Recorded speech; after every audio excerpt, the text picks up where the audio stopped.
আমি আপনাদের সামনে সূরা রুমের ৪১ নম্বর আয়াতে কারিমা তেলাওয়াত করলাম। এই আয়াতে আল্লাহ পাক রব্বুল আলামিন বলেন, যহারাল ফাসাদু ফিল বাররি ওয়াল বাহরি বিমা কাসাবাত আইদিন নাস। জলে স্থলে যত বিপর্যয় সৃষ্টি হয়, জলে স্থলে যত বিপর্যয় প্রকাশ পায়, সব মানুষের হাতের কামাই। এই আয়াত দ্বারা বোঝা যায় মানুষের কৃতকর্মের কারণে পৃথিবীতে বালা মুসিবত আসে। সূরা আনআমের ৬ নম্বর আয়াতে আল্লাহ পাক রব্বুল আলামিন বলেন, আলাম ইয়ারাউ কাম আহলাকনা মিন ক্বাবলিহিম মিন কারনিম মাক্কান্নাহুম ফিল আরদি মা লাম নুমাক্কিন লাকুম ওয়া আরসালনাস সামাআ আলাইহিম মিদরারা। আল্লাহ বলেন, তারা কি দেখেনি তাদের পূর্বে বহু জাতিকে আমি ধ্বংস করেছি। আমি ওই জাতিকে মুষলধারে বৃষ্টি দিয়েছিলাম। ওয়াজআলনাল আনহারা তাজরি মিন তাহতিহিম। তাদের পূর্বে যে জাতি সৃষ্টি করেছি তাদেরকে পৃথিবীতে এমনভাবে প্রতিষ্ঠিত করেছি যেমন তোমাদেরকেও করিনি। তাদেরকে মুষলধারে বৃষ্টি দিয়ে, ওই বৃষ্টি দিয়ে নদী নালা আমি বানিয়ে দিয়েছি যা তাদের নিজ দিয়ে প্রবাহিত হতো। উদ্দেশ্য হলো আমি তাদেরকে ভরপুর নেয়ামত দান করেছি। এত নেয়ামত দেওয়ার পরেও فأهلكناهم بذنوبهم وأنشأنا من بعدهم قرنا آخرين। তাদের অপরাধের কারণে আমি তাদেরকে ধ্বংস করে দিলাম, তাদের পরে আমি নতুন জাতি সৃষ্টি করলাম। এই আয়াত দ্বারা বোঝা যায় নেয়ামত পাওয়ার পর মানুষ যখন গুনাহের মিটার বাড়িয়ে দেয়, এই গুনাহের কারণে আল্লাহ মানুষকে পাকড়াও করেন, মানুষকে গজব দেন, এবং আল্লাহ চাইলে তাদেরকে ধ্বংস করে নতুন জাতি সৃষ্টি করবেন। এই ক্ষমতা আল্লাহর আছে। সূরা আনকাবুতের ৩৯ এবং ৪০ নম্বর আয়াতে আল্লাহ বলেন, ওয়া কারুন ওয়া ফিরআউন ওয়া হামান ওয়ালাকাদ জাআহুম মূসা বিল বাইয়িনাতি ফাস্তাকবারু ফিল আরদি ওয়া মা কানু সাবিকিন। কারুন, ফিরআউন, হামান, তাদের কাছে মূসা আলাইহিস সালাতু ওয়াস সালাম স্পষ্ট নিদর্শন সমূহ নিয়ে এসেছেন, যে নিদর্শন সমূহ প্রমাণ করে মূসা আলাইহিস সালাতু ওয়াস সালাম একজন সত্য নবী। এই প্রমাণাদি নিয়ে আসার পরেও তারা পৃথিবীতে উদ্ধত প্রকাশ করলো, উদ্ধত আচরণ করলো, তারা অহংকার প্রদর্শন করলো। আল্লাহ বলেন, এরা অহংকার করলো, এরা নিজেদেরকে বড় মনে করলো, এতদা সত্ত্বেও তারা আমার আযাবকে এড়াতে পারেনি। ফাকুল্লান আখাযনা বিযামবি, আমি প্রত্যেককে তার গুনাহের কারণে পাকড়াও করলাম। ফামিনহুম মান আরসালনা আলাইহি হাসিবা, আমি কাউকে পাথর বৃষ্টি দিয়ে ধ্বংস করে দিলাম। ওয়া মিনহুম মান আখাযাতহুস সাইহা, কারো পর ভয়ঙ্কর বিকট চিৎকার এসে, আওয়াজ এসে তাদেরকে ধ্বংস করে দিয়েছে। ওয়া মিনহুম মান খাসাফনা বিহিল আরদ, তাদের কাউকে আমি আল্লাহ জমিনে ধসিয়ে দিলাম, ধ্বংস করে দিলাম। ওয়া মিনহুম মান আগরাকনা, তাদের কাউকে আমি আল্লাহ পানিতে ডুবিয়ে ধ্বংস করে দিলাম। ওয়া মা কানাল্লাহু লিয়াযলিমাহুম, আল্লাহ বলেন, আল্লাহ তাদের উপর জুলুমকারী নন। আল্লাহ এমন নন যে তাদের উপর আল্লাহ জুলুম করেছেন।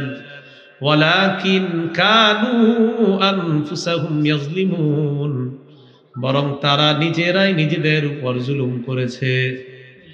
এই আয়াত দ্বারা বোঝা যায়, ভালো করে বুঝেন, গুনাহের কারণে যখন গজব আসে, এই গজব আসা মানে এটা আমাদের উপর কোনো নির্যাতন না, জুলুম না, আমরা নিজেরাই নিজেদের উপর জুলুম করি। এই জুলুম করার কারণেই আমাদের উপর গজব আসে। সূরা আলে ইমরান আয়াত নাম্বার 11, আল্লাহ পাক রব্বুল আলামিন বলেন, কাদাবি আলি ফিরআউন ওয়াল্লাযীনা মিন ক্বাবলিহিম কাযযাবু বিআয়াতিনা। যেমন ছিল ফেরাউন সম্প্রদায় এবং তাদের পূর্ববর্তীদের আচরণ, তারা আমার আয়াতগুলোকে মিথ্যা সাব্যস্ত করেছে। ফাআখাযাহুমুল্লাহু বিযুনুবিহিম, আল্লাহ পাক রব্বুল আলামিন তাদের গুনাহের কারণে তাদেরকে পাকড়াও করলেন। দেখেন তো এই আয়াত দ্বারা কি বোঝা যায়? ফেরাউন সম্প্রদায় এবং আগের সম্প্রদায় আমার আয়াতগুলাকে অস্বীকার করেছে। বলেন আল্লাহর আয়াত অস্বীকার করা গুনাহ কিনা? এই অপরাধের কারণে আল্লাহ তাদেরকে পাকড়াও করলেন। যে আলোচনাগুলো করতেছি এখন, এই যে গুনাহের কারণে পাকড়াও, খালি বাংলাটা মনে রাখবেন যে গুনাহের কারণে পাকড়াও, গুনাহের কারণে পাকড়াও, গুনাহের কারণে পাকড়াও। এটা শুধু শোনার মধ্যে আমরা সীমাবদ্ধ রাখবো না, কথাটা বারবার ভাববো যে গুনাহের কারণে পাকড়াও, এই বিষয়টা কেমন। তা আমরা বারবার গুনাহ করি, গুনাহের কারণে আমরা ধরাশয়ী হয়ে যাই। আল্লাহ আমাদের সকলকে গুনাহমুক্ত জীবন যাপন করার তৌফিক দান করেন। কিন্তু আল্লাহর কত দয়া জানেন, সব গুনাহের কারণে আল্লাহ আমাদেরকে ধরেন না, কিছু গুনাহের কারণে আল্লাহ আমাদেরকে ধরেন না। সূরা মাঈদার 49 নম্বর আয়াতে আল্লাহ বলেন, ফাআলাম আন্নামা ইউরিদুল্লাহু আন ইউসিবাহুম বিবাদি যুনুবিহিম, তুমি জেনে রাখো আল্লাহ তাদেরকে তাদের কিছু গুনাহের কারণে তাদেরকে আযাব দিতে চান, কিছু গুনাহের কারণে আযাব দিতে চান। এই আয়াত দ্বারা বোঝা যায় সব গুনাহে আযাব দেয় না, কিছু গুনাহে আযাব দেয়। এবার আসেন যে আয়াতটা সূরা শূরার মধ্যে আল্লাহ পাক রব্বুল আলামিন স্পষ্টভাবে বলে দিলেন 30 নম্বর আয়াতে, ওয়ামা আসাবাকুম মিন মুসিবাতিন ফাবিমা কাসাবাত আইদিকুম ওয়া ইয়াফু আন কাসীর। আল্লাহ বলেন তোমাদের উপর যত বিপদ আপদ আসে এইগুলা তোমাদের হাতের কামাই। সাথে সাথে আল্লাহ বলেন অসংখ্য গণিত গুনাহ আল্লাহ মাফ করে দেয়, বেশিরভাগ গুনাহ আল্লাহ মাফ করে দেয়। আয়াতটা নিয়ে একবার ভাবেন, সামান্য গুনাহের কারণে আল্লাহ আমাদেরকে পাকড়াও করেন, সব গুনাহের কারণে যদি পাকড়াও করতেন কি অবস্থা হতো? বেশিরভাগ গুনাহ মাফ করে দেন। সূরা নিসার ৭৯ নম্বর আয়াতে আল্লাহ বলেন, মা আসাবাকা মিন হাসানাতিন ফামিনাল্লাহ, তোমার জীবনে যত কল্যাণ আসে সব আল্লাহর পক্ষ থেকে আসে। ওয়া মা আসাবাকা মিন সাইয়্যাতিন ফামিন নাফসিক, এবার কি করে দেখেন, তোমার জীবনে যত বিপদ সব তোমার নিজের কারণে আসে। দেখছেন কি সুন্দর, একই আয়াতে আল্লাহ বলেন তোমার জীবনে যত কল্যাণ সব আল্লাহর পক্ষ থেকে, তোমার জীবনে যত বিপদ আসে সব তোমার নিজের কামাই। তাহলে বিপদ নিজেদের কামাই। আল্লাহ আমাদেরকে গুনাহ মুক্ত জীবন যাপন করার তৌফিক দান করেন। এবার কয়েকটা বিষয় শিখাবো, মনে রাখবেন। বলেন তো গজব আসে কাদের কৃতকর্মের কারণে? বলবো আমাদের। বলেন তো কাদের কৃতকর্মের কারণে? হ্যাঁ, গজবটা আল্লাহর হুকুমে আসে। বলেন গজব আসে, গজব আসে কার হুকুমে? গজবের কাজ করি কারা? সূরা তাগাবুনের 11 নম্বর আয়াতে আল্লাহ বলেন, মা আসাবা মিন মুসিবাতিন ইল্লা বিইজনিল্লাহ, যত বিপদ আপদ গজব আসে সব আল্লাহর হুকুমে আসে। আয়াতগুলা গবেষণা করলে আমরা রেজাল্ট পেয়ে গেলাম, গজব আসে আমাদের হাতের কামাইয়ের কারণে, আমাদের নিজেদের গুনাহের কারণে গজব আসে, তবে গজব আসে আল্লাহর হুকুমে। কার হুকুমে? আল্লাহর হুকুমে। আচ্ছা, এতটুকু কথা কি সবার বুঝে আসছে? তো বুঝে আসলে এবার মূল আলোচনা আমরা যেতে পারি। এই পৃথিবীতে সবচেয়ে বড় অপরাধের নাম শিরিক করা। বলেন কি করা? শিরিক করা। মুসনাদে আহমদ কিতাবের নাম, হাদিস নাম্বার 22,075 নম্বর হাদিসের বর্ণনা। عن معاذ بن جبل رضي الله تعالى عنه قال أوصاني رسول الله صلى الله عليه وسلم بعشر كلمات। মুআয ইবনে জাবাল রাদিয়াল্লাহু তাআলা আনহুর বর্ণনা, তিনি বলেন আল্লাহর রাসূল আমাকে 10টা বিষয়ে উপদেশ দিয়েছেন। কয়টা? 10টা। মুখস্থ করব। 1 নাম্বার, লা তুশরিক বিল্লাহি শাইআন ওয়া ইন কুতিলতা ওয়া হুররিকতা, তোমাকে যদি জ্বালিয়ে দেওয়া হয়, তোমাকে যদি পুড়িয়ে দেওয়া হয়, তোমাকে যদি হত্যা করা হয়, এরপরেও তুমি আল্লাহর সাথে শিরিক করবা না। দুই নাম্বার, ওয়ালা তাউক্কান্না ওয়ালিদাইক ওয়া ইন আমারাকা আন তাখরুজা মিন আহলিকা ওয়া মালিকা। তোমার মা বাবা যদি তোমাকে হুকুম করে তুমি তোমার পরিবার ছেড়ে দাও, সম্পদ ছেড়ে দাও, এরপরেও মা বাবার নাফরমানি করবা না। তিন নাম্বার, ওয়ালা তাতরুকান্না সালাতান মাকতুবাতান মুতাআম্মিদা। ইচ্ছাকৃতভাবে এক ওয়াক্ত ফরজ নামাজ ছেড়ে দিবা না। ফাইন্না মান তারাকা সালাতান মাকতুবাতান মুতাআম্মিদান ফাকাদ বারিআত মিনহু জিম্মাতুল্লাহ। এক ওয়াক্ত ফরজ নামাজ যদি কেউ ইচ্ছাকৃতভাবে ছেড়ে দেয়, তার উপর থেকে আল্লাহর দায়িত্ব উঠে যায়। নাউজুবিল্লাহ। এক ওয়াক্ত ফজর নয়, ফরজ। বলেন ফজর না ফরজ? এক ওয়াক্ত ফরজ পড়লেন না আপনি, যা বান্দা তোর যা মন চায় তুই তা কর, আমি আল্লাহ তোর দায়িত্ব নিচ্ছি। এক ওয়াক্ত ফরজ, এক ওয়াক্ত ফরজ নামাজ হাতে পায়ে ধরে বলি, জ্ঞান থাকতে ফরজ নামাজ ছেড়ে দিয়েন না। চার নাম্বার, ওয়ালা তাশরাবান্না খামরা। মাদক সেবন করবা না, মদ পান করবা না। ফাইন্নাহু রাসু কুল্লি ফাহিশা। মাদক সমস্ত অশ্লীলতার মূল, সমস্ত ফাহেশার মূল হলো মাদক সেবন করা। পাঁচ নাম্বার, ইয়াকা ওয়াল মাসিয়া ফাইন্না বিল মাসিয়াতি হাল্লা সাখাতুল্লাহ। আল্লাহর নাফরমানি থেকে বেঁচে থাকবা। আল্লাহর নাফরমানির কারণে আল্লাহর ক্রোধ পৃথিবীতে নাজিল হয়। নাউজুবিল্লাহ। আল্লাহরে রাগায়া দিয়েন না। নাফরমানের কারণে আল্লাহর রাগ নাজিল হয়। আল্লাহর রাগ এটা যেন আমাদের উপর না আসে। আল্লাহর রাগ, আল্লাহর গজব, আল্লাহর গুসা এটা যেন আমাদের উপর না হয়। আল্লাহ আপনি আমাদেরকে আপনার রহমতের চাদরে ঢেকে নেন। ছয় নাম্বার, ওয়া ইয়াকা ওয়াল ফিরার মিনাজ জাহফি। জিহাদের ময়দান থেকে পলায়ন করবা না। ওয়া ইন হালাকান নাস।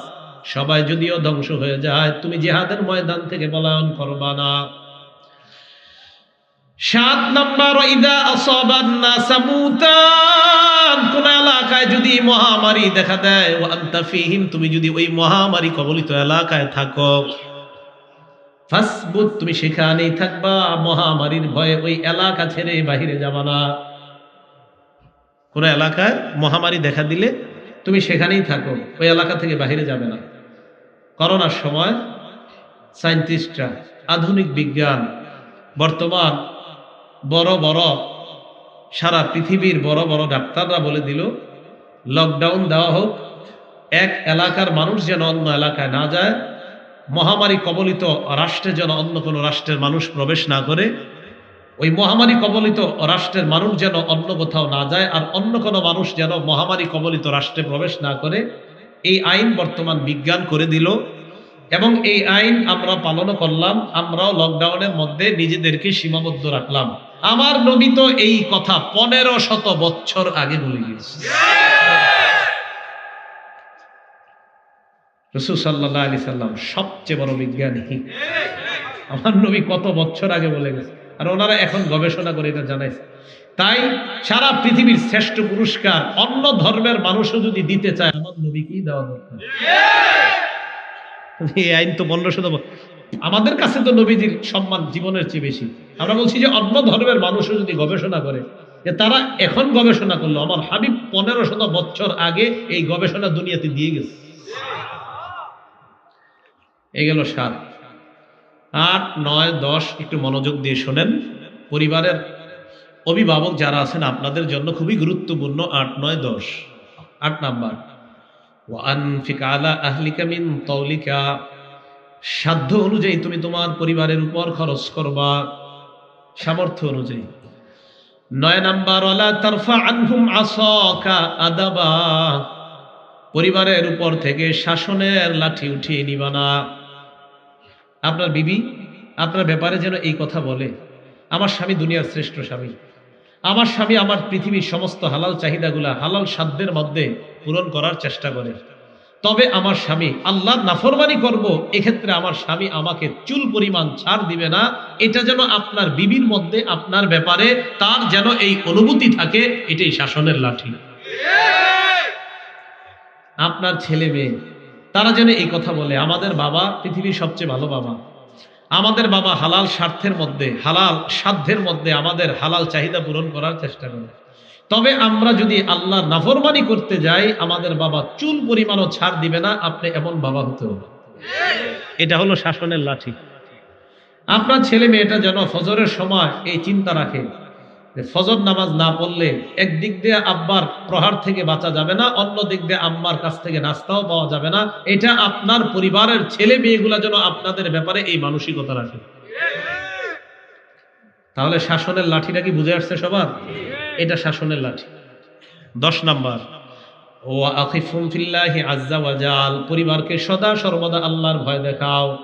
মাঝে মাঝে পরিবারের ছেলে মেয়ে স্ত্রী তাদের সবাইকে নিয়ে একটু বসেন না, বৈশা একটা হাদিসের কিতাব খোলেন, বৈশা একটা ভালো ইসলামিক বই তাদের সামনে পড়েন, বৈশা আল্লাহ রসুলের শিশু জীবনের গল্পগুলো তাদের সামনে পড়ে শোনান। এইভাবে আপনি আপনার পরিবারগুলাকে নিয়ে বসেন, বসার পর এইভাবে তাদের মাঝে আপনি জান্নাত জাহান্নামের বিষয়গুলা পড়ার মাধ্যমে দেওয়ার চেষ্টা করেন। এইভাবে বললেন না যে এটা জান্নাত এটা জান্নাত, বলা দরকার নাই। আপনি একটা বই থেকে পড়েন, ইনশাআল্লাহ দেখবেন আস্তে আস্তে তাদের মাঝে জান্নাত কি, জাহান্নাম কি, আল্লাহ কি, নবী কি, ফেরেশতা কারা, এই ব্যাপারে ছোট থেকে আপনার সন্তানের মাঝে মানসিকতা তৈরি হয়ে যাবে। এটা আখিফুম ফিল্লাহি আজ্জা ওয়া জাল, আল্লাহর ব্যাপারে তোমার পরিবারকে ভয় দেখাও।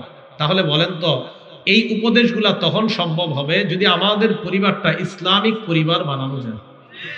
আল্লাহ সকলের পরিবারগুলোকে ইসলামিক আদর্শ পরিবার হওয়ার তৌফিক দান করেন। কয়টা উপদেশ? 10টা। মন দিয়ে শোনেন। 1 নাম্বার, যদি জ্বালিয়ে দেওয়া হয়, পুড়িয়ে দেওয়া হয়, আল্লাহর সাথে শিরিক করবা না। 2 নাম্বার, তোমার মা বাবা যদি তোমাকে সম্পদ ছেড়ে দিতে বলে, পরিবার ছেড়ে দিতে বলে, মা বাবার নাফরমানি করবা না। 3 নাম্বার, ইচ্ছাকৃতভাবে 1 ওয়াক্ত ফরজ নামাজ ছেড়ে দিবা না। 4 নাম্বার, মাদক সেবন করবা না। 5 নাম্বার, আল্লাহর নাফরমানি করবা না। 6 নাম্বার, যুদ্ধের ময়দান থেকে পলায়ন করবা না। 7 নাম্বার, কোন এলাকায় যদি মহামারী দেখা দেয়, তুমি যদি সেখানে থাকো, ওই এলাকা থেকে তুমি মহামারীর ভয়ে বের হয়ে যাবে না। 8 নাম্বার, পরিবারকে তুমি সাধ্য অনুযায়ী খরচ করো।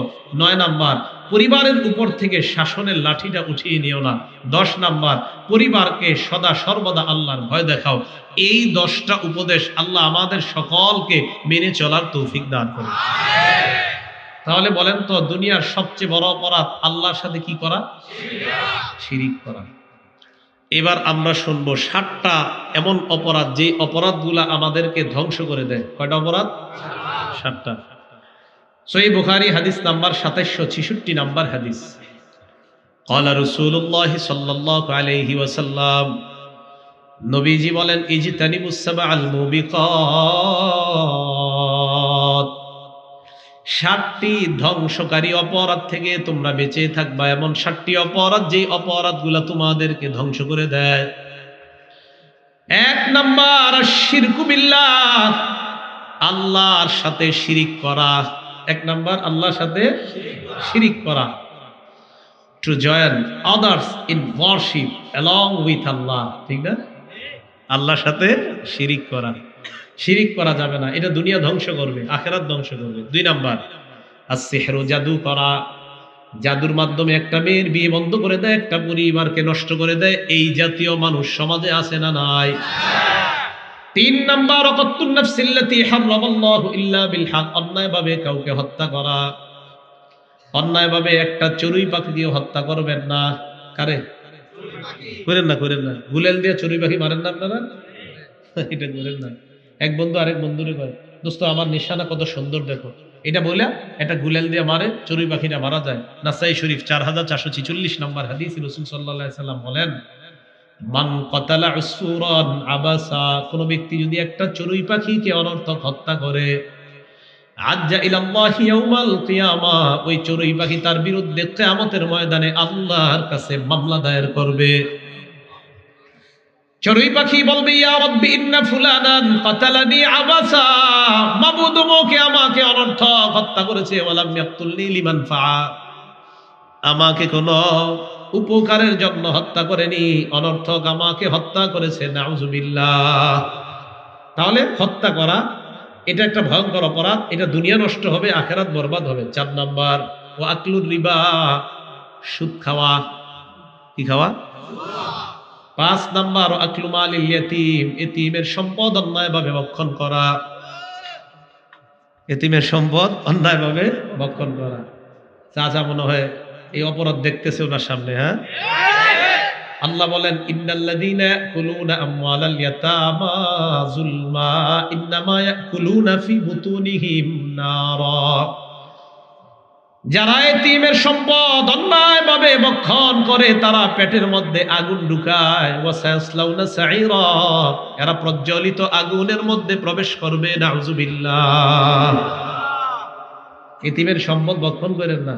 এক বিগত পরিমাণ সম্পদ আপনার ভাতিজার, আপনার ভাতিজির সম্পদগুলো আপনি কলমের খোঁচায় আপনি তাদের থেকে নেওয়ার চেষ্টা করেন না। ভাই মারা গেছে, তাই ভাতিজা ভাতিজিদের সম্পত্তিগুলা এগুলার উপর যেন আপনার নজর না পড়ে। এক বিগত সম্পদের উপর যেন নজর না পড়ে। কয় বিগত? এক বিগত। কেন বললাম? মুসলিম শরীফের 1610 নম্বর হাদিস।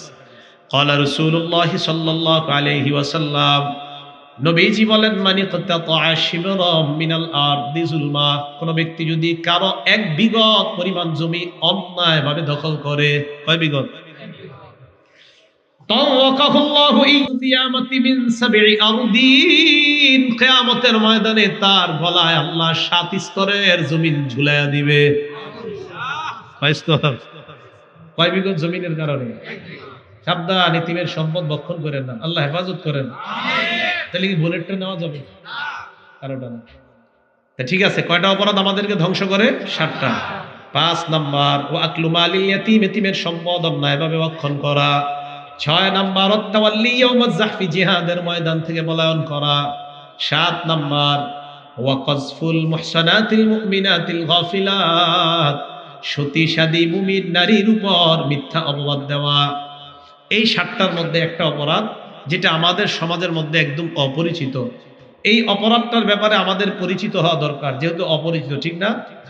এই 7 অপরাধের একটা অপরাধ হলো সুদ খাওয়া। কি খাওয়া?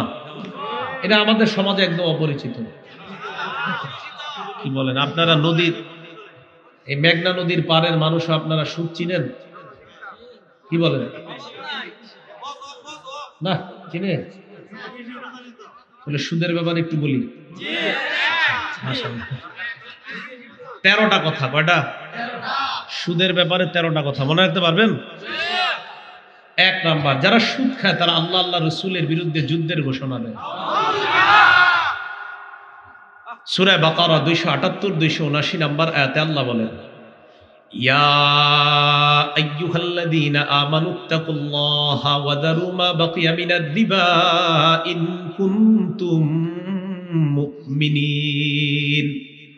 হে ঈমানদারগণ, তোমরা আল্লাহকে ভয় করো, সুদের কারবার ছেড়ে দাও যদি তোমরা ঈমানদার হও। দেখেন আল্লাহ আমাদেরকে ডাক দিলেন, হে ঈমানদারগণ, তোমরা আল্লাহকে ভয় করো, সুদের কারবার ছেড়ে দাও যদি ঈমানদার হও। ডাক দিছে কিন্তু ঈমানদার বইলা, ডাক দিছে ঈমানদার বইলা। এটা বইলা ডাক দিয়া কয় ঈমানদার, সুদের কারবার ছাড়ো, আল্লাহকে ভয় করো যদি ঈমানদার হও। ডাক দিছে কিন্তু ঈমানদার বইলেই। এরপর আল্লাহ বলেন, ফাইল্লাম তাফআলু ফাযানু বিহারবিম মিনাল্লাহি ওয়া রাসূলিহি, আমি আল্লাহ বলার পর সুদের কারবার যদি ছেড়ে না দাও, আল্লাহ আল্লাহ নবীর বিরুদ্ধে যুদ্ধের ঘোষণা দিয়ে দাও। সুদ খাওয়া, আল্লাহ আল্লাহ রাসূলের বিরুদ্ধে যুদ্ধের ঘোষণা দেওয়া। 2, যারা সুদ খায় এই অবস্থায় যদি তারা মারা যায়, কিয়ামতের ময়দানে তারা পাগল অবস্থায় উঠবে। সূরা বাকারা 275 নাম্বার আয়াত আল্লাহ বলেন, আল্লাযীনা ইয়াকুলুনা রিবা লা ইয়াকুমুনা ইল্লা কামা ইয়াকুমুল্লাযী ইয়াতাখাব্বাতুহুশ শাইতানু মিনাল মাস। যারা সুদ খায় তারা কিয়ামতের ময়দানে এমন অবস্থায় উঠবে যেন শয়তান তাদেরকে স্পর্শ করে পাগল বানিয়ে দেয়। যালিকা বিআন্নাহুম ক্বালু ইন্নামাল বাই'উ মিসলুর রিবা ওয়া আহাল্লাল্লাহুল বাই'a ওয়া হাররামার রিবা। তারা বলে ব্যবসা সুদের মতো। নাউজুবিল্লাহ বলে। আল্লাহ বলে, আল্লাহ ব্যবসাকে হালাল করেছেন, সুদকে করেছেন হারাম। ব্যবসায়ও লাভ হয়, সুদও লাভ। বলেন ব্যবসার লাভ হালাল, সুদ এটা হারাম। তাহলে সুদ যে লভ্যাংশ এটা কি? হারাম। তাহলে যারা সুদ খায় কিয়ামতের মাঠে পাগল অবস্থায় উঠবে। আল্লাহ এই অপরাধটা থেকে আমাদের সকলকে বেঁচে থাকার তৌফিক দান করেন। 3 নাম্বার, যারা সুদ খায় তারা কিয়ামতের ময়দানে এমন অবস্থায় উঠবে, এদিক তাকান, দেখলে মনে হবে তাদের গলার মধ্যে কেউ এইভাবে চেপে ধরছে, ফাঁসি লাগিয়ে হত্যা করা হচ্ছে, গলার মধ্যে ফাঁস লাগিয়ে শ্বাসরোধ করে তাকে হত্যা করা হচ্ছে, এমন দেখা যাবে। এমন অবস্থায় হা হা করতে করতে কিয়ামতের মাঠ পড়বে। উমদাতুত তাফসীর 1 নাম্বার খণ্ড 330 নাম্বার পৃষ্ঠা। আর আব্দুল্লাহ ইবনে আব্বাস রাদিয়াল্লাহু তাআলা আনহুমা قال আকিলুর রিবা ইউবআসু ইয়াউমাল কিয়ামাতি মাজনুনান ইউখনাকু। আব্দুল্লাহ ইবনে আব্বাস বলেন, সুদখোরকে কিয়ামতের ময়দানে এমন অবস্থায় উঠানো হবে, দেখলে মনে হবে পাগল, আর মনে হবে কেউ যেন তাকে শ্বাসরোধ করে হত্যা করা হচ্ছে। নাউজুবিল্লাহ। দেখলে মনে হবে তার শ্বাসরোধ করে তাকে হত্যা করা হচ্ছে। 4 নাম্বার, আপনাদের এই এলাকায় যারা সুদ খায় তারা আল্লাহর আযাবকে এই এলাকার জন্য বৈধ করে দেন।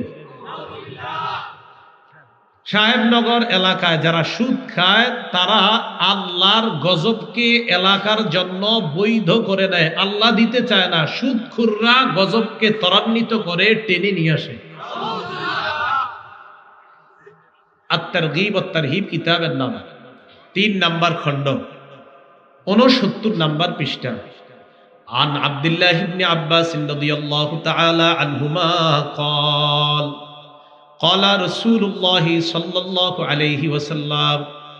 আব্দুল্লাহ ইবনে আব্বাস রাদিয়াল্লাহু তাআলা আনহুমার বর্ণনা, আল্লাহর নবী সাল্লাল্লাহু আলাইহি ওয়াসাল্লাম বলেন, ইযা যাহারাজ জিনা ওয়ার রিবা ফি ক্বরিয়া, কোন এলাকার মধ্যে যখন ব্যভিচার বেড়ে যায়, সুদের কারবার বেড়ে যায়, নবীজি বলেন কোন এলাকার মধ্যে যখন বড় ধরনের 2টা অপরাধ, 1 নাম্বার জিনা ব্যভিচার যদি বেড়ে যায়, 2 নাম্বার সুদের কারবার যদি বেড়ে যায়, কদ আহাল্লু বিআনফুসিহিম আযাবাল্লাহ, এই মানুষগুলা ওই এলাকার জন্য আল্লাহর আযাব বৈধ করে নেয়। নাউজুবিল্লাহ।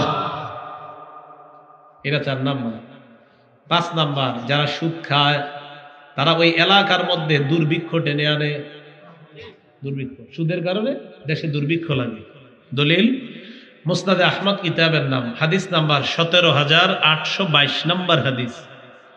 আন আমর ইবনুল আস রাদিয়াল্লাহু তাআলা আনহু قال মা মিন ক্বরিয়াতিন ইয়াযহারু ফীহিমুর রিবা ইল্লা উখিযু বিস-সানা, কোন এলাকার মধ্যে যদি সুদের কারবার বেড়ে যায়, ওই এলাকার মধ্যে দুর্ভিক্ষ লেগে যায়।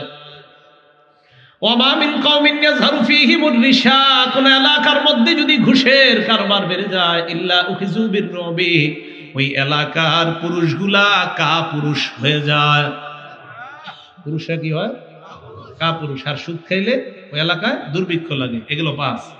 6 নাম্বার, যারা সুদ খায় তারা তাদের পেটের মধ্যে সাপ ঢুকায়। সাপ কি ঢুকায়?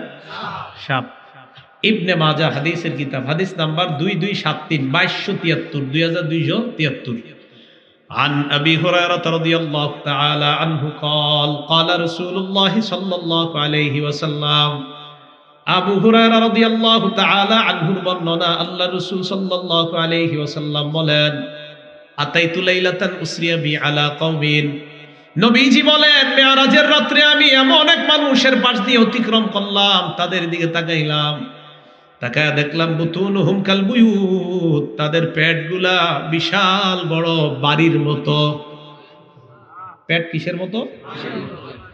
ফিহা আল হাইয়াত তুরাক মিন খারিজি বুতুনিহিম, নবীজি বলেন তাদের পেটের বাহির থেকে দেখা যায় ভিতরে বিশাল বড় বড় সাপ দৌড়ায়।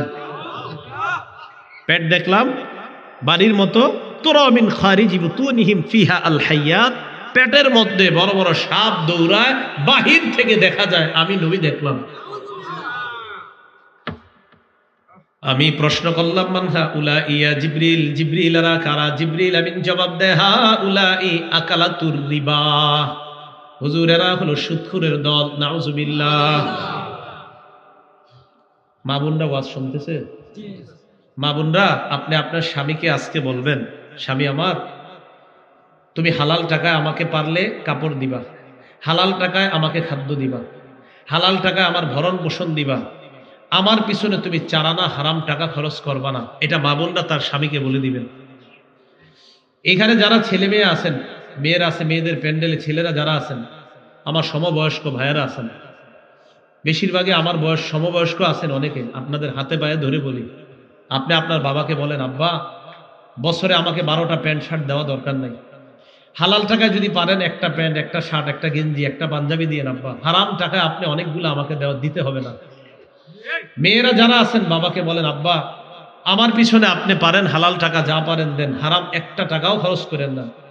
ছেলে যারা আছেন আপনি আপনার বাবাকে নিশ্চিত জাহান্নামী দেখতে চান না, তো আপনি আপনার বাবাকে বলেন যে আব্বা আপনি সুদের টাকা তো আমাদের জন্যই করতেছেন, দরকার নাই আমাদের এই টাকা। বাবা যারা আছেন আপনার পরিবারকে বলেন যে দেখো আমার মাসে 8,000, 10,000, 15,000 ইনকাম, 20,000 ইনকাম, আমি এই টাকার মধ্যে সাধ্যের মধ্যে তোমাদের পিছনে যা পারি খরচ করবো, এর অতিরিক্ত আমার কাছে চেয়েও না, না হয় আমার খারাপ পথে যেতে হবে। একটা পরিবারের সবাই যখন এইভাবে মিলে মিশে কথার মাধ্যমে তারা যখন এই হালাল কথাগুলো একজন আরেকজনকে বলবে, ইনশাআল্লাহ ওই পরিবার থেকে হারাম যে কোনো উপায়ের অর্থ, বিশেষ করে সুদ, বিদায় নিবে এখান থেকে ইনশাআল্লাহ।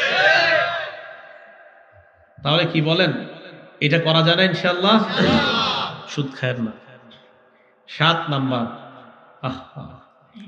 সুদ খাওয়া মানে আপন মাকে বিয়ে করা, আপন মায়ের সাথে জিনা করা।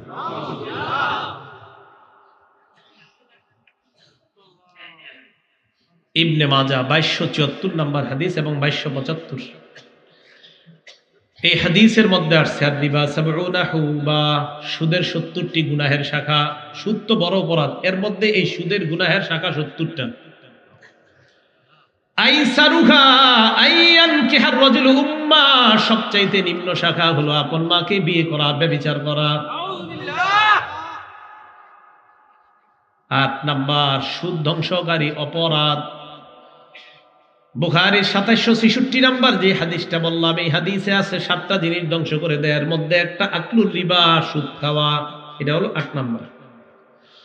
9 নাম্বার, যারা সুদ খায়, সুদ খাওয়া অবস্থায় যদি তাদের মরণ হয়, আহারে আমি আপনি ওই মৃত ব্যক্তিটাকে কবরে রেখে আসলাম, ওই ব্যক্তি পেটের মধ্যে বিশাল বড় বড় সাপ একদিক দিয়ে, অন্য দিক দিয়ে ওই লোকটা রক্তের নদীর মধ্যে কিয়ামত পর্যন্ত সাঁতার কাটবে। সহিহ বুখারী 2085 নাম্বার হাদিস। عن سمرة بن جندب رضي الله تعالى عنه قال قال رسول الله صلى الله عليه وسلم, সামুরা ইবনে জুনদুব রাদিয়াল্লাহু তাআলা আনহুর বর্ণনা, নবীজি বলেন, রাআইতুল লাইলাতা রাজুলাইন আতায়ান, রাতের বেলা দুই ব্যক্তিকে দেখলাম আমার কাছে আসছে। ফাআখরাজানি ইলা আরদিন মুকদ্দাসা, আমাকে একটা পবিত্র ভূমির মধ্যে নিয়ে যায়। ফানতালাকনা হাত্তা আতাইনা আলা নাহরিম মিন দাম, নবীজি বলেন চলতে চলতে একটা নদীর কাছে গেলাম, নদীর মধ্যে তাকিয়ে দেখি রক্ত। নদী দেখি, এটা একটা নদী, হ্যাঁ এটা একটা নদী, দেখেন এটা একটা নদী। নবীজি বলেন ফিহি রাজুলুন কাইমুন, নদীর মাঝখানে দেখি এক ব্যক্তি দাঁড়িয়ে আছে, নদীর মাঝখানে। ওয়ালা ওয়াসতিন নাহরি রাজুলুন বাইনা ইয়াদাইহি হিজারা, নদীর কিনারায় এক ব্যক্তি দাঁড়িয়ে আছে, তার পাশে আশেপাশে অনেকগুলা পাথর। নদীর মাঝখান, নদীর কিনারা। নবীজি বলেন আমি অবাক হয়ে তাকিয়ে রইলাম, দেখতে লাগলাম। ফাআকবালার রাজুলুল্লাযী ফিন নাহরি, নদীর মাঝখানের লোকটা কিনারার দিকে যাওয়ার চেষ্টা করতেছে। ফারামার রাজুলু বিহাজারিন ফি, মাঝের লোকটা যখন কিনারার দিকে রওনা করে, কিনারা থেকে ওই লোকটা পাথর উঠে তার মুখ বরাবর মারে। নবীজি বলেন আমি যখন দেখলাম পাথর তার মুখে লাগে, রদ্দাহু হাইসু কানা, ওই লোকটা পাথরের আঘাতে আবার আগের জায়গায় চলে যায়। কে? ওই মাঝখানের লোকটা। রাসূল সাল্লাল্লাহু আলাইহি সাল্লাম বলেন কুল্লামা জাআ লিয়াখরুজা, যতবার লোকটা বের হতে চায়, রমা বিহাজারিন ফিহি, ততবার তার মুখে পাথর মারে। ইয়ারজিউ হাইসু কানা, ততবার আবার মাঝখানে চলে যায়। জিবরিল আমিন আমাকে বলে, ইয়া রাসূলুল্লাহ আল্লাযী রাআইতাহু ফিন নাহরি আকিলুর রিবা, যাকে আপনি নদীর মধ্যে দেখলেন এই লোকটা হলো সুদখোর। হুজুর এটা সুদখোর, নদীর মধ্যে যাকে আপনি দেখলেন সুদ খায় না। 10 নাম্বার, যে ব্যক্তি সুদ খায় তার উপর আল্লাহ রাসূল সাল্লাল্লাহু আলাইহি সাল্লামের 24 ঘন্টা অভিশাপ চলে। নাসাই শরীফের 5103 নাম্বার হাদিসের বর্ণনা, عن علي بن أبي طالب رضي الله تعالى عنه قال أن رسول الله صلى الله عليه وسلم لعن آكل الربا وموكل وكاتبا পরের বর্ণনায় ওয়াশাহিদা।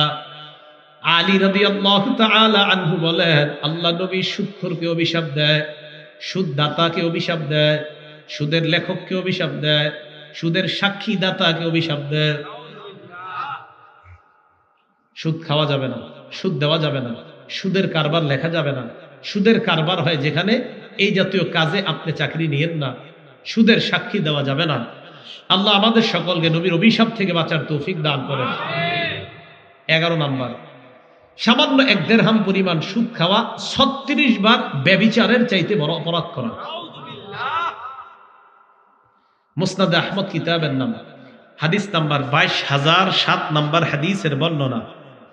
এই হাদিসের মধ্যে আছে দিরহামু রিবান ইয়াকুলুহুর রাজুলু ওয়া হুয়া ইয়ালাম, জেনে শুনে সামান্য দিরহাম পরিমাণ সুদ খাওয়া আশাদ্দু মিন সিত্তি ওয়া সালাসিনা জিনা।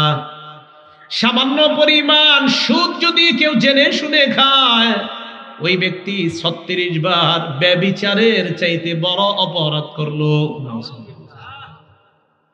12 নাম্বার, যে ব্যক্তি সুদ খায় আর এই সুদ খাওয়া অবস্থায় যদি মারা যায়, আল্লাহর জান্নাত থেকে সে বঞ্চিত হবে।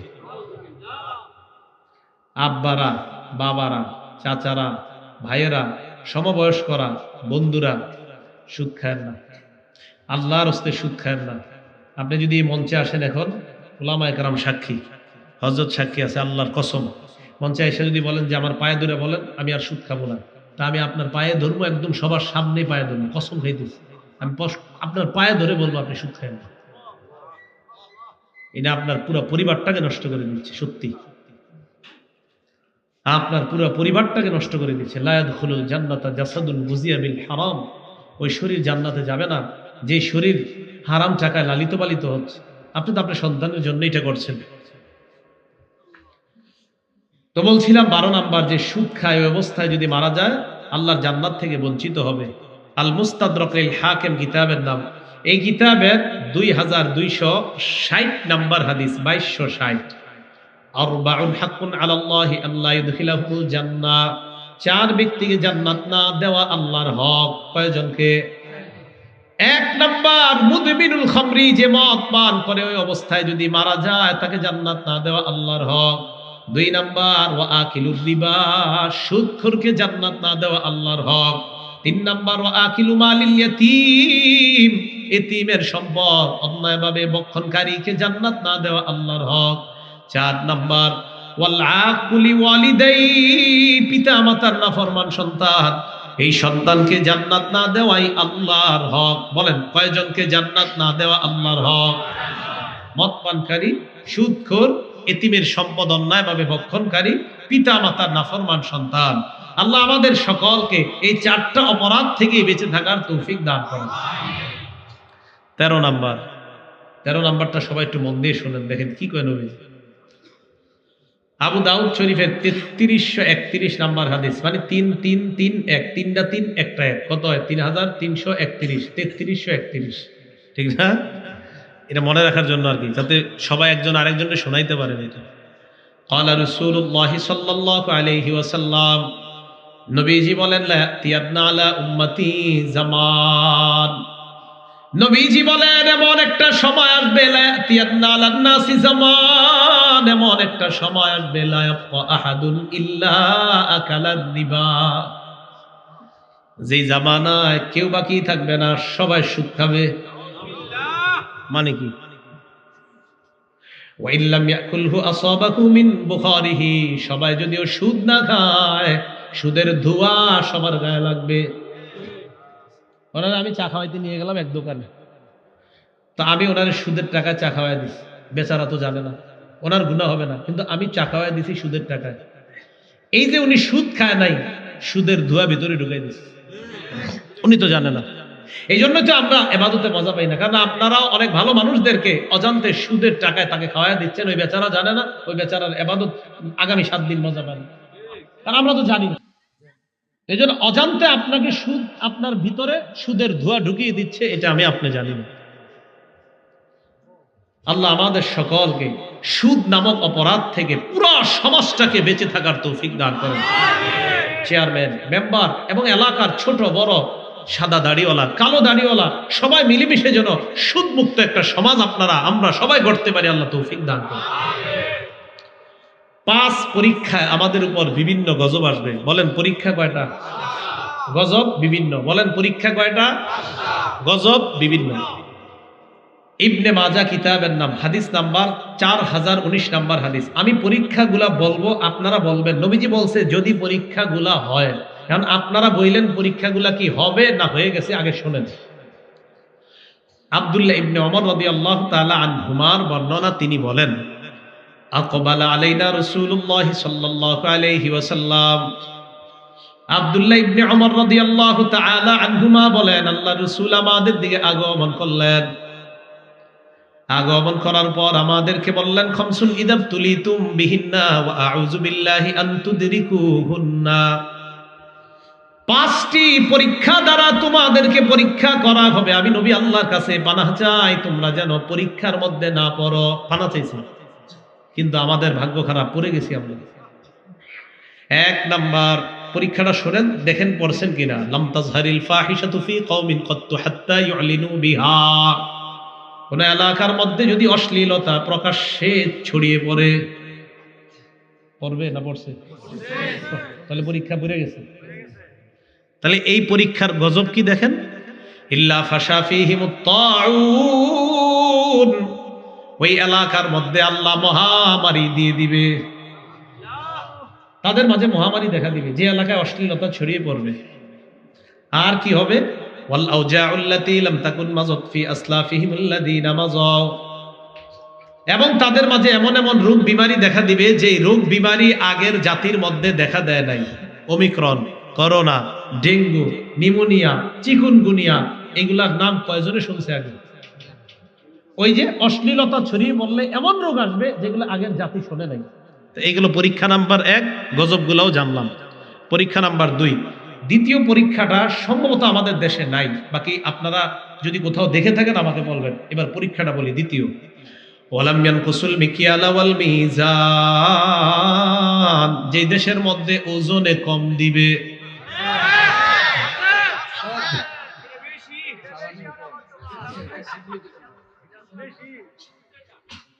কি বলেন আপনারা? আমি তো ভাবছিলাম এমন আমাদের দেশে নাই।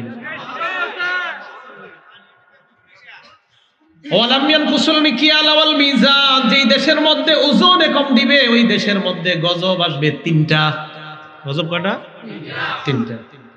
1 নাম্বার, ইল্লা উখিযু বিসসিনিন, ওই দেশের মধ্যে খুব দ্রুত দুর্ভিক্ষ লাগবে। 2 নাম্বার গজব, ওয়া শিদ্দাতিল মাউনা, অর্থনৈতিক অভাব অনটন দেখা দিবে। 3 নাম্বার, জাওরিস সুলতানি আলাইহিম, তাদের উপর, ওই জাতির উপর জালেম চেপে বসবে। এটা হলো 2 নাম্বার পরীক্ষা, আর এগুলা গজব। পরীক্ষা নাম্বার 3 নাম্বারটা মনে হয় নাই, বাকি শোনেন। ওয়ালাম ইয়ামনাউ যাকাত আমওয়ালিহিম, যে দেশের মানুষ যাকাত না দেয়।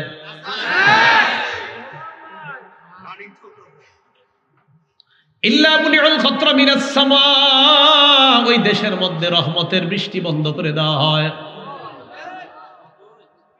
এমন বৃষ্টি বন্ধ হয়ে যায় যে বৃষ্টি আসলে কৃষকের মুখে হাসি ফুটে, ওই বৃষ্টি আর পাবে না। যেই বৃষ্টিতে কৃষি খাত আমাদের দেশের অর্থনৈতিক অবস্থা চাঙ্গা করে দিবে, ওই রহমতের বৃষ্টি পাওয়া যাবে না কোনো দেশের মানুষ যদি যাকাত না দেয়। প্রশ্ন হলো, যাকাত না দেওয়ার পরেও আমাদের দেশে মাঝে মাঝে বৃষ্টি হয় কিনা? কেন হয়? এটাও নবীজি বইলা গেছে। লাউলাল বাহাইমু লাম ইউমতারু, চতুষ্পদ জন্তুরা যদি না থাকতো, হাঁস যদি না থাকতো, সাপ যদি না থাকতো, বৃষ্টি আসলে কিছু প্রাণী আছে তারা অনেক খুশি হয়, এই প্রাণীগুলা যদি না থাকতো দুনিয়াতে বৃষ্টি আসতো না। নবীজি বলেন একদল প্রাণী তারা বৃষ্টির কারণে আনন্দিত হয়, তাদেরকে আল্লাহ বৃষ্টি দেয়, তাদের কারণে বনি আদম তোমরা বৃষ্টি পাও। দেখছেন নি, যাকাত না দিলে ওই দেশে বৃষ্টি আসে না, তার মানে আমাদের কারণে বৃষ্টি আসে না। হাইওয়ান জানোয়াররা খুশি হয় বৃষ্টি আসলে, আল্লাহ ওদেরকে দেয়, তাই আমরা ফিরি ফিরি পেয়ে যাই। পরীক্ষা নাম্বার 4, ওয়ালাম ইয়ানকুদু আহদাল্লাহি ওয়া আহদা রাসূলি, যে দেশের মানুষ আল্লাহ আল্লাহ রসুলের অঙ্গীকার ভঙ্গ করে। আল্লাহ আমাদেরকে বলছেন মা আতাকুমুর রাসূলু ফাখুযুহু, মুহাম্মদ সাল্লাল্লাহু আলাইহি ওয়াসাল্লাম তোমাদেরকে যা দিয়েছেন এটা গ্রহণ করো। ওয়া মা নাহাকুম আনহু ফান্তাহু, যা থেকে নিষেধ করেছেন তা থেকে তোমরা বিরত থাকো। তাহলে আমরা আল্লাহর সাথে ওয়াদাবদ্ধ হলাম, নবী যা দিবে তা গ্রহণ করব, নবী যা থেকে নিষেধ করবে তা থেকে আমরা বিরত থাকব। এবার নবীজি কি থেকে নিষেধ করেন, এবার একটা আগে দেখি নবী কি হুকুম করেন। সহিহ বুখারীর 2465 নাম্বার হাদিসে রাসূল সাল্লাল্লাহু আলাইহি সাল্লাম বলেন ইয়াকুমুল জুলুস আলাত তুরুকাত, তোমরা রাস্তাঘাটে অনর্থক আজাইরা পেচালের জন্য বৈঠক করা থেকে বাঁচো। কি পেচাল? আজাইরা অনর্থক কথাবার্তার যে বৈঠক, এগুলা থেকে বাঁচো। সাহাবারা বললেন ইয়া রাসূলুল্লাহ মা লানা বুদ্দুন ইন্নামা হিয়া মাজালিসুনা নাতাহাদ্দাসু ফিহা, হুজুর আমরা তো ধর্মীয় আলোচনার জন্য রাস্তাঘাটে বসতে হয়। নবীজি বললেন হ্যাঁ তাহলে ঠিক আছে। ফাইদা আবাইতুম ইল্লাল মাজালিসা, যদি রাস্তাঘাটে বসতেই হয় ফাআতুত তরিকা হাক্কাহা, রাস্তার হক আদায় করবা। বলেন তো আমরা যারা রাস্তাঘাটে চা পান করি, 4-5 জন একত্রিত হয়ে চা পান করার সময় রাস্তার হক কয়টা? 5টা। বলেন 5টা। কয়টা? সাহাবারা বললেন ওমা হাক্কুত তরিক ইয়া রাসূলুল্লাহ, হুজুর রাস্তার হক কয়টা? নবীজি বললেন রাস্তার হক হলো 5টা। মুখস্থ করেন কয়টা? 1 নাম্বার গদ্দুল বাসর, নজর নিচে রাখা। 2 নাম্বার কাফুল আযা, রাস্তা থেকে কষ্টদায়ক বস্তু সরায় দেওয়া। 3 নাম্বার ওয়ারাদ্দুস সালাম, সালামের জবাব দেওয়া। 4 নাম্বার আমরুন বিল মারুফ, নেক কাজের আদেশ করা। 5 নাম্বার ওয়ানাহয়ুন আনিল মুনকার, অসৎ কাজ থেকে নিষেধ করা। 1 নাম্বার নজর নিচে রাখা। বলেন কি নিচে? আপনি চা দোকানে গিয়ে যদি নজর নিচে না রাখে এইভাবে থাকেন সবাই, তাহলে কি হলো? অঙ্গীকার তো রক্ষা হলো না। নবী বলছে নজর নিচে রাখতেন, তা আপনারা এরকম 10, 12, 15, 100 জন এইভাবে, তো নজর তো নিচে হলো না, তাহলে অঙ্গীকার তো রক্ষা হলো না। তাহলে একদিক দিয়ে নবীজি বললেন, আদেশ করলেন, হুকুম করলেন, এই শোনো আমার উম্মত বসতে হইলে রাস্তার হক আদায় করবা। তাহলে রাস্তার 1 নাম্বার হক নজর। এবার আবু দাউদ শরীফের 4015 নাম্বার হাদিস শোনেন, যেখানে নবী নিষেধ করে। আলী রাদিয়াল্লাহু তাআলা আনহুকে বললেন আলী লা তাকশিফ ফাকিজাকা, এই রান তুমি কারো সামনে খুলবা না। ওয়ালা তানজুর ইলা ফাকিজি হাইয়িন, জীবিত ব্যক্তির রান দেখবা না। ওয়ালা তানজুর ইলা ফাকিজি মাইয়িতিন, মরা ব্যক্তির রান দেখবা না। বুখারীর 2465 নাম্বার হাদিসে বললেন নজর নিচে রাখো। আবু দাউদের 4015 নাম্বার হাদিসে বললেন কারো রানের দিকে দেখবা না। তাহলে বুখারীর 2465 নাম্বার হাদিসে জানলাম নজর থাকবে নিচে। আবু দাউদের 4015 নাম্বার হাদিস কারো রানের দিকে দেখা যাবে না। এখন বলেন তো আপনারা, নাটক সিনেমায় যদি রান দেখা যায় সেই রান দেখা হালাল না হারাম? হাডুডু খেলায় যদি রান দেখা যায় সেই রান দেখা হালাল না হারাম? আর কোন খেলা আসেনি রান দেখা যায়? খেলা তো হইল, যুবক ভাইদের চেহারাগুলো কালো হয়ে গেছে। ঘটনা কি? আপনাদের চেহারা কালো হওয়ার কারণ কি? অস্বাভাবিক ভাবে সবার চেহারাগুলো কালো হয়ে গেল।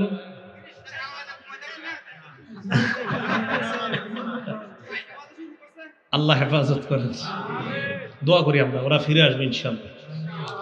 আমরা দোয়া করবো যারা এখনো গুনাহ করতেছে, ইনশাল্লাহ ফিরে আসবে। আমরা দোয়া করবো ওই ভাইদের জন্য, তারা যেন খুব দ্রুত ফিরে আসে। তাহলে রাসূল সাল্লাল্লাহু আলাইহি সাল্লাম বললেন জীবিত ব্যক্তির রান দেখবা না, মরা ব্যক্তির রান দেখবা না। বলেন খেলে যারা, তারা কি মরা না জিন্দা? হাদিস দ্বারা বোঝা যায় যদি মরারাও খেলতো তাদের রানও দেখা যাইতো না। খেলে জিন্দারা, অতএব তাদের রান দেখা যাবে না, কারণ আমরা আল্লাহ রসুলের সাথে ওয়াদাবদ্ধ। আল্লাহ আমাদেরকে কথাগুলো বোঝার তৌফিক দান করেন। তো পরীক্ষা নাম্বার 4, আল্লাহ আল্লাহ রসুলের অঙ্গীকার যারা ভঙ্গ করবে, তাহলে আমাদের দ্বারা অঙ্গীকার কি ভঙ্গ হয়ে যাচ্ছে কিনা? আল্লাহ আমাদের সকলকে অঙ্গীকারে আবার ফিরে আসার তৌফিক দান করেন। 4 নাম্বার, এই পরীক্ষায় যদি আমরা পড়ি তাহলে কি হবে? ইল্লা সাল্লাল্লাহু আলাইহিম আদুওয়াম মিন গায়রিহিম ওই দেশের মধ্যে আল্লাহ বহিরাগত শত্রু চাপিয়ে দিবেন, ফাখাযু মা ফি আইদিহিম, ওই বহিরাগত শত্রু আইসা তাদের দামি দামি সম্পদগুলা ছিনায় নেবে। এটা 4 নাম্বার।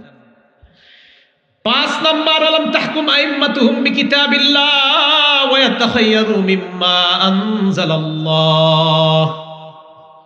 কোন দেশের যারা দায়িত্বশীল তারা যদি আল্লাহর কিতাব অনুযায়ী ফয়সালা না করে, আল্লাহ যা নাজিল করেছেন তা যদি স্বতঃস্ফূর্তভাবে মেনে না নেয়, ইল্লা জাআলাল্লাহু বাসাহুম বাইনাহুম, ওই দেশের মধ্যে মানুষের যুদ্ধ বাধায়া দেয় আল্লাহ। আপোষে যুদ্ধ করবে, বাঁশ নিয়ে একজন আরেকজনের সাথে লড়াই নামবে, একজন আরেকজনকে মেরে ফেলার চেষ্টা করবে। তো নবীজি এই যে 5টা পরীক্ষার কথা বললেন, 1 নাম্বার পরীক্ষা অশ্লীলতা ছড়িয়ে পড়া, এটা কি পড়েছে না পড়বে? সহিহ বুখারী হাদিস নাম্বার 5590 নাম্বার হাদিস। ক্বালা রাসূলুল্লাহ সাল্লাল্লাহু আলাইহি ওয়াসাল্লাম, লা ইয়াকুনান্না মিন উম্মতি আকওয়াম ইস্তাহিল্লুনাল হিররা ওয়াল হারিরা ওয়াল খামরা ওয়াল মাআজিফ। নবীজি বলেন, আমার উম্মতের মধ্যে এমন এক দল মানুষের আবির্ভাব ঘটবে যারা জিনাকে হালাল মনে করবে। কারে? জিনাকে কি মনে করবে? একদল জিনাকে কি মনে করবে? হালাল মনে করবে। আমাদের মুসলিম এক বোন, যেই হোক, তাকে পুরস্কৃত করা হলো, পশ্চিমারা তাকে পুরস্কারে ভূষিত করলো, করার পর ওই বোনকে দিয়ে একটা কথা বলাইলো, যেটা আপনার কিছু ম্যাগাজিনের মধ্যেও ছেপেছে। তিনি বললেন, if you want to have a person in your life, তুমি যদি তোমার জীবনে লাইফ পার্টনার হিসাবে কাউকে তোমার দরকার হয়, যদি তুমি চাও, why do you have to sign marriage paper? তুমি বিবাহের কাগজের মধ্যে সাইন করা কি দরকার? ইজাব কবুল, এগুলা এই ফর্মালিটির কি দরকার? নাউজুবিল্লাহ। সে কি বলে দেখেন, Y Kant it be just a partnership? তো এটা একটা পার্টনারশিপ হইলেই তো হয়, দুইজন একসাথে থাকবো, পার্টনারশিপ, যতদিন মন চাইলো থাকলাম, আবার মন চাইলো আবার আলাদা হয়ে গেলাম। এটা কি আপনার লজ্জাশীলতা না নির্লজ্জতা? এবং আমাদের ওই মুসলিম বোনের দাবি, everyday she recites the holy Quran, তিনি প্রতিদিন কোরআন পড়ে, but she doesn't try to understand the meaning of holy Quran. কোরআন পড়ে প্রতিদিন, কিন্তু কোরআন পড়ার বোঝার চেষ্টা করে না। উনি কোরআন পড়ে এটা বুঝছে যে একটা ছেলে মেয়ে পার্টনারশিপ হইয়া বিয়ে ছাড়া একসাথে থাকা, এটা বুঝছে। এটা আসলে সে বলে নাই, তাকে দিয়ে বলাইছে। তো এই যে কথাগুলা নবীজি সাল্লাল্লাহু আলাইহি সাল্লাম বলেন, আমার উম্মতের একদল তো জিনাকে হালাল মনে করবে, ওয়াল হারিরা, রেশমের পোশাক হালাল মনে করবে, ওয়াল খামরা, মদকে হালাল মনে করবে, শায়েখকে নিয়ে আসেন, ওয়াল মাআজিফা, বাদ্যযন্ত্রকে হালাল মনে করবে। কাকে হালাল মনে করবে? বাদ্যযন্ত্রকে হালাল মনে করবে। এবার একটা হাদিস বলি, হাদিস বলার পরে আপনারা একটু বললেন যে এই হাদিসটার মিল বর্তমান দুনিয়াতে পাওয়া যায় কিনা। আবু দাউদ শরীফের 3688 নাম্বার হাদিসের বর্ণনা।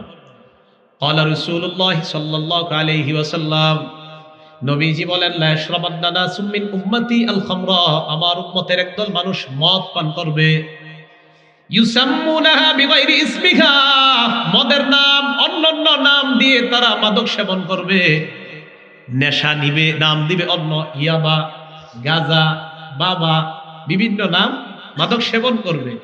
এবার দেখেন একটা হাদিসটা মিলান। নবীজি বলেন, এক দিক দিয়ে মদ পান করবে, অন্য দিক দিয়ে ইউজাফা আলা রুসিহিম বিল কায়নাতি ওয়াল মুগান্নিয়াত, মদ চলতে থাকবে আর তাদের সামনে গান বাজনা বাজবে, আর গানের তালে তালে নর্তকীরা নাচানাচি করবে। নর্তকীরা কি করবে? নাচানাচি করবে। তাহলে বলেন তো, এই জামানা, এই সময়টা কি ভবিষ্যতে আসবে না চলে এসেছে? এবার একটা হাদিস শোনেন। ক্বালা রাসূলুল্লাহ সাল্লাল্লাহু আলাইহি ওয়াসাল্লাম, নবীজি বলেন, ইন্না মিন আশরাতিস সাআ, কিয়ামতের আলামত হলো, ভাই আরে বসে এই নবীজি বলেন, ইন্না মিন আশরাতিস সাআ, সমস্যা নেই, আমরা একসাথে পড়াশোনা করছি।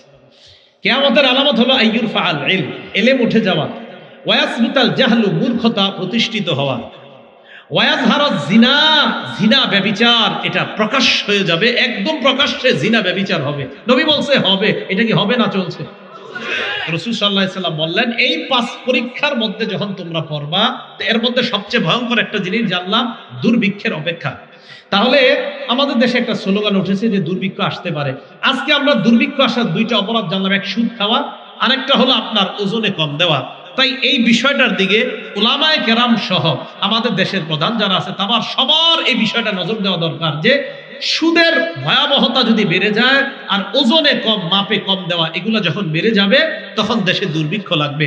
তাহলে দুর্ভিক্ষ থেকে বাঁচার জন্য এই দুইটা প্রথমে বন্ধ করতে হবে।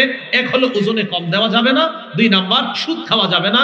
এই অপরাধগুলো যখন আস্তে আস্তে কমে আসবে আল্লাহর রহমতও আমাদের উপর তত বেশি নেমে আসবে। আল্লাহ পাক রব্বুল আলামিন আমাদের সকলকে যেই গুনাহগুলার কথা আলোচনা করা হলো আমি আপনি আমরা সকলেই যেন এই গুনাহগুলা এবং গুনাহের কারণে যেই গজব আসে এই গজব থেকে আমরা বেঁচে থাকতে পারি আল্লাহ তৌফিক দান করেন। আমিন। আখিরু দাওয়ানা আনিল হামদুলিল্লাহি রাব্বিল আলামিন।